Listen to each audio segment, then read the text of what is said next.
We're kicking off today with major news about John Cena's schedule. He might be dedicated to WWE this year for his retirement run, but the world of Hollywood won't stop and wait for him, and that's why he must keep acting simultaneously. Cena is now back on a movie set. He's filming in New Jersey with Eric Andrew as they bring the Netflix comedy Little Brother to life. According to NJ.com, production began this week in Montclair, and Cena was seen shooting on location. In this movie, he will be a polished real estate agent where his controlled life spills into chaos after the arrival of his brother, whom Andre plays. Cena is able to make this work because he has a very light schedule in July, which makes it a great fit for him to balance both aspects of his career at once. However, fans will be able to see Cena on the big screen much sooner than they think, as the WWE superstar makes a surprise cameo as Peacemaker in the new Superman movie. He pops up as a talking head on a news show, commenting on Superman after a major plot twist. This movie's storyline links directly to a Peacemaker Season 2 storyline. Cena is proving that he can balance his acting and wrestling careers without negatively impacting either, which fans have to respect. Speaking of top-tier talent, Gunther will defend his World Heavyweight title this weekend in what is the most anticipated match at the 40th edition of Saturday night's main event, which will be held on July 12th at the State Farm Arena in Atlanta, Georgia. We now have some news about future WWE plans that includes a major spoiler, so skip ahead if you don't want to know. A WWE Super Show will take place the following week in Texas, and the main event of the non-televised show has been advertised as Gunther vs. Penta for the World Heavyweight title. This seemingly confirms the result of the upcoming match between Goldberg and Gunther, with the ring general set to retain his title and end Goldberg's career. Of course, the match card is always subject to change in the world of WWE, therefore the title might not end up being on the line. However, it's unlikely that the venue would advertise a match of this much importance without some confirmation from WWE beforehand. Interestingly, Tiffany Stratton is also advertised to defend her WWE Women's title against Nia Jax in a street fight at that show, despite her defending the title against Trish Stratus at Evolution this weekend. It suggests that she will also defend her gold in what might prove to be an unsuccessful weekend to be a Hall of Famer looking for one more title run. Vince McMahon might not be involved in WWE anymore, however, he has been busy developing his next business away from the spotlight, and now it has a visual identity. On July 7th, a trademark filing revealed the official logo for his new company, 14th and I, which confirms what the branding will look like for his brand new venture, which features a bold 14th and I design. The name is a tribute to the old Capitol Wrestling Corporation headquarters, which was WWE's predecessor and was located on the corner of 14th and I Streets. It shows that McMahon is still looking back at his past as he looks to increase his family legacy again. The company has already launched several LLCs under this name and has even hired ex-WWE executive Brad Bloom to be president, with McMahon aiming to build a team of people he knows and respects. Despite that, it was previously reported that this new venture will have nothing to do with the wrestling business, and there is no indication that this will change at this time. The trademark covers entertainment services, namely production and development of scripted television and digital programming, as well as private equity fund investment services, financial services, namely management of private equity funds, private equity fund investment services, and financial portfolio management. What do you think of the logo for Vince McMahon's new company? Please share your thoughts and feedback in the comments section below. McMahon was notorious for chopping and changing things at the last minute in WWE, however, that's not something that's changed since his departure, as fans have now learned. The WWE Universe was treated to many brilliant matches during the initial Women's Intercontinental Championship tournament, culminating in Lyra Valkyria winning the title by beating Dakota Kai in the final back on the January 13th episode of Raw. The tournament proved unpredictable, and it turns out that was in more ways than one. It's been revealed that Alba Fire was originally planned to advance much further in it. A behind-the-scenes photo from the upcoming WWE Unreal docuseries has shown that Io Sky only got into the tournament after replacing the injured Kairi Sane, and she ended up beating Fire and Natalya. However, the original bracket that was shown in the docuseries had Fire advancing to the semifinals, where she would have been beaten by Valkyria, proving that she was originally meant to win against Sky and Natalya. Lyra ended up defeating Sky as she went on to become champion, and it isn't clear why WWE decided to tweak the original plans for the tournament in the first place. However, Valkyria beating Sky was a big moment that helped establish this, while Fire is thriving on SmackDown at the moment, so everything worked out well in the end. What do you think about WWE's original plan to push Alba Fire in the tournament? Sound off in the comments. Enjoying the video? A quick like goes a long way in helping us grow and deliver more wrestling news you care about. Shayna Baszler might be back in WWE, but not in the way fans are used to. According to a report from Bodyslam.net, the former NXT Women's Champion was backstage at Raw this past Monday night, working in a trial producer role. Baszler reportedly shadowed WWE producer Chris Gerard for the Kalani Jordan vs. Lainey Reed match. While this doesn't confirm a full-time return, it does indicate WWE is exploring her potential behind the scenes. This comes just months after Baszler was quietly released from WWE in May, ending an 8-year run with the company that began in 2017. During her time, she was a dominant force in NXT, a tag team champion on the main roster, and a consistent presence in major storylines. Adding to the speculation, Baszler posted a cryptic message on X shortly after the report dropped, further fueling buzz about her WWE status. So far, there's no word on whether this producer tryout will lead to a permanent position, but fans are watching closely. Is this the beginning of a new chapter for Shayna Baszler in WWE? Let us know what you think in the comments below. In AEW news now, this week's episode of Dynamite kicked off with a very tense moment. Mercedes Mon gained tons of heat from the crowd as she built to her match against Toni Storm. Mon and Storm had a back and forth promo, but Mon made a big mistake that caused fans to give her grief in the moment. She said this Sunday at All In, when she meant to say Saturday, and while she immediately corrected herself, that didn't stop the fans from delivering a brutal "you f***ed up" chant. Storm then took advantage of the segment and controlled the promo ever since, even going as far as to tell Mone to eat as she sent the former WWE star out of the ring. The AEW fans didn't give Mone any slack as they made their feelings clear about the belt collector, who currently holds 6 titles across the industry, but has her eyes on Storm's AEW's Women's World title. Whether Mone gets her hands on AEW's top prize remains to be seen, but she won't be able to make any mistakes on the night if she wants to stand any chance. Mone herself has had many names over the years in wrestling, whether it's the boss or the CEO, and she's now given herself a new moniker, as Mone referred to herself as the Alpha.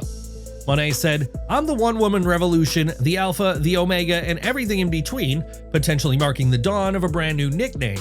In recent times, WWE and TNA's partnership has become a massive part of the business, with crossover moments becoming more regular, taking place at important shows with big names. However, TNA's president Carlos Silva has now admitted that there are some concerns about their talent eventually leaving to join WWE instead of staying with them. Silva appeared on the Ariel Helwani show where he admitted that there is a genuine risk with the deal, while stating that it's just part of the process and that the bigger picture is most important. The collaboration is helping TNA grow and increase its audience size, and his focus is on building a relationship that can benefit everyone involved. Silva noted that TNA is a small boat that can rise with the tide. He used Joe Hendry's appearance in the opening segment of NXT, which drew 750,000 viewers. That's a level of exposure that TNA can't currently provide its talent, therefore, it's a massive boost for TNA to get that many eyes on one of its top talents. While TNA may lose some talent as they did with Jordynne Grace, Silva thinks that the visibility and exposure outweigh that as a negative. Do you think TNA should continue this partnership even if it means possibly losing some of its top stars? Let us know your thoughts in the comments. TNA might lose some stars to WWE, however, they have also made some major decisions to let go of people themselves, with one of the most shocking being the departure of Gail Kim. Silva addressed that decision and admitted it was one of the toughest he's had to make in the role, but stated that it wasn't personal and was all about refreshing and growing TNA. He felt it was necessary for the Knockouts division and behind the scenes to have staff changes that would improve the energy and overall company direction, which led to Kim being cut despite her history in TNA. Silva was adamant that morale had improved in TNA, and the team reacted positively to the new direction he has been pushing them in, even though Kim's firing caused major unrest at the time. She was fired in March of this year, a move that hit talent even harder than Scott D'Amore's exit.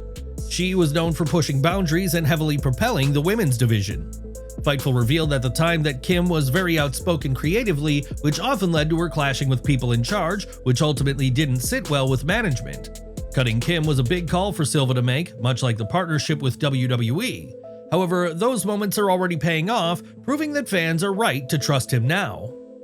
Elsewhere, during an appearance on the Nikki and Brie show, Alexa Bliss revealed that she carries a hidden tribute to Bray Wyatt. Bliss admitted that she has a small patch of Wyatt's gear on her skirt and revealed that they all have bracelets with a piece of his gear on them as well. It's a subtle touch that many people won't have noticed, but it shows that Bliss is always thinking about the Eater of Worlds when she's in the ring. The women of WWE are looking to make an impact this weekend at Evolution, and Natalya is wasting no time in building toward that as she prepares to be part of the Battle Royal, which will also feature Lash Legend.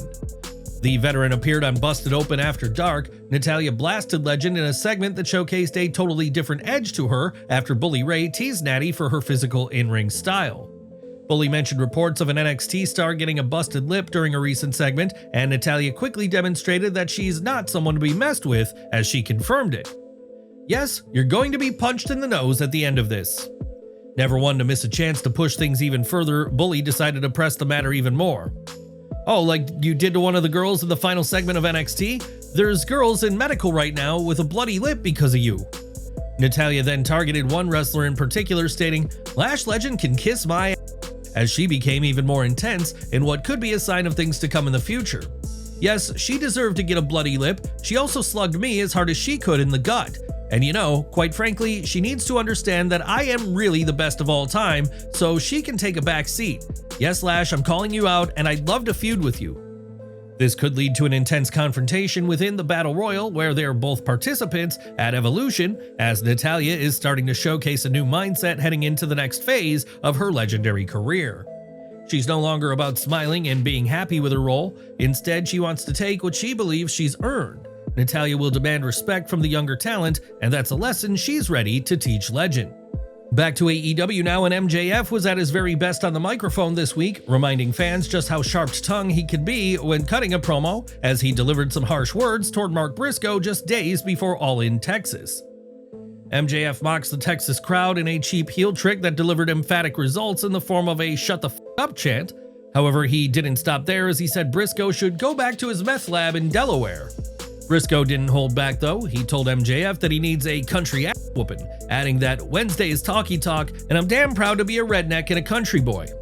The two men kept pushing each other with intense lines. Briscoe stated that his rival is morally bankrupt, which MJF then proved by delivering a brutal line about the late Jay Briscoe.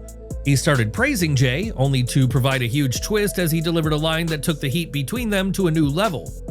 Jay's rolling in his grave because you've become a joke, while adding that Jay wishes that it was Mark in the car and not him, which was a line that left audiences stunned. Briscoe was done talking at this point as he unleashed punches on MJF until the Hurt Syndicate hit the ring to separate them.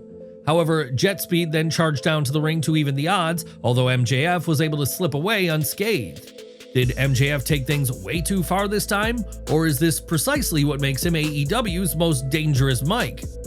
Please share your thoughts and feedback in the comment section below. More from Mercedes Mon, as the former Sasha Banks may have previously stated that she holds creative control in AEW, but Tony Khan firmly shut down those claims during a recent media call. According to the AEW president, the idea is simply not true.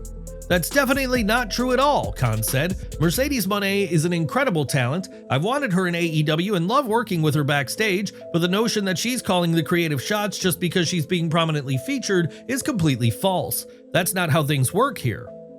Khan clarified that no one in AEW, including Mon, has creative control over the show except him. He emphasized that since AEW's inception, he has been solely responsible for the direction of the product. I'm the only person with creative control over the show, he stated. At the end of the day, I'm responsible for what fans see on TV, and frankly, I'm proud of what we've done this year. These past 6 months have been some of our best in terms of television quality. While Mercedes Mon continues to be a major presence in AEW, Tony Khan made it clear that her success is a result of the company's vision, not personal creative power. What's your take on Tony Khan's comments? Do you think AEW's creative direction is in the right hands? Let us know in the comments. Just days before AEW All In Texas, Gabe Kidd made his return to Dynamite and officially aligned with the Death Riders. After being away for over a month, Kidd stormed the ring to attack Samoa Joe following his match with Wheeler Yuta. With Pac still sidelined due to injury, Kidd's return adds firepower to the group. According to Fightful Select, Kidd was locked in as the third member of the Death Riders last week. Kidd's surprise return on the July 9th episode saw him team with Wheeler Yuta to assault Samoa Joe, confirming his role alongside Moxley and Claudio in the upcoming Trios match against the Ops. This matchup now features a revamped version of the Death Riders, with Kidd bringing New Japan Pro Wrestling grit and chaos to the team, giving them a dangerous edge going into AEW's biggest weekend of the year. Is Gabe Kidd the right pick to fill Pac's spot in the Death Riders? How do you see this Trios clash playing out at All In? Share your thoughts in the comments below.